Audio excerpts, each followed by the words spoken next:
नमस्कार दोस्तों और स्वागत है इस नए लेसन में। पिछले लेसन में हमने सीखा कि भावनात्मक महारत का अर्थ है भावनाओं को दबाना नहीं बल्कि उन्हें पहचानना, स्वीकारना और सही दिशा देना।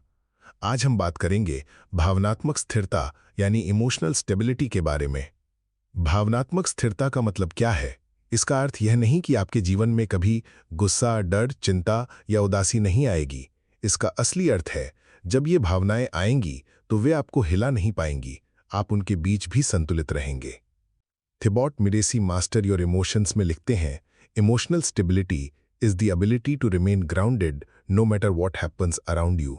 यानी भावनात्मक स्थिरता वह क्षमता है जिसमें आप अपने केंद्र में जमे रहते हैं, चाहे बाहर कैसी भी परिस्थिति क्यों ना हो। अब सोचिए, किसी ने आपके बारे में बुरा कहा। अगर आप अस्थिर हैं तो तुरंत गुस्सा या दुख में डूब जाएंगे, लेकिन अगर आप स्थिर हैं तो आप सोचेंगे, क्या यह सच है? अगर हाँ तो मैं सीखूंगा, अगर नहीं तो मुझे परेशान होने की जरूरत नहीं।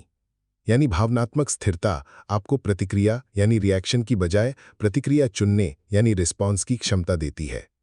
तो अब सवाल है, भावनात्मक स्थिरता कैसे विकसित की जाए? आत्म जागरूकता यानी सेल्फ अवेयरनेस। हर भावना को नोटिस कीजिए। जितना आप अपनी भावनाओं को पहचानेंगे उतना ही वे आपको नियंत्रित नहीं करेंगी। श्वसन और माइंडफुलनेस, गहरी सांसें और ध्यान आपको अपने केंद्र में वापस लाते हैं। जब भी आप अस्थिर हों, बस 2 मिनट धीमी सांसें लें। संतुलित दिनचर्या, खराब नींद, अव्यवस्थित जीवन शैली और लगातार तनाव भावनात्मक अस्थिरता की बड़ी वजहें हैं। एक नियमित दिनचर्या और पर्याप्त आराम स्थिरता लाते हैं। रुकने की आदत, किसी भी भावना के आने पर तुरंत प्रतिक्रिया मत दीजिए।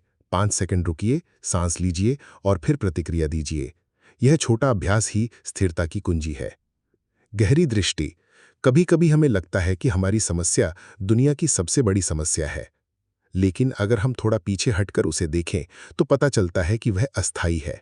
यह दृष्टि हमें स्थिर रखती है। अब मैं आपको एक छोटा अभ्यास देता हूं। अगली बार जब कोई नकारात्मक भावना उठे तो तुरंत खुद से कहें, यह भावना आई है लेकिन यह मुझे नियंत्रित नहीं करेगी। मैं स्थिर हूं, मैं अपनी प्रतिक्रिया चुनूंगा। इसे 7 दिनों तक लगातार कीजिए और देखिए कि आपकी स्थिरता कैसे बढ़ती है। तो दोस्तों, इस लेसन का सबसे बड़ा संदेश यही है कि भावनात्मक स्थिरता का मतलब है तूफान के बीच खड़ा रहना।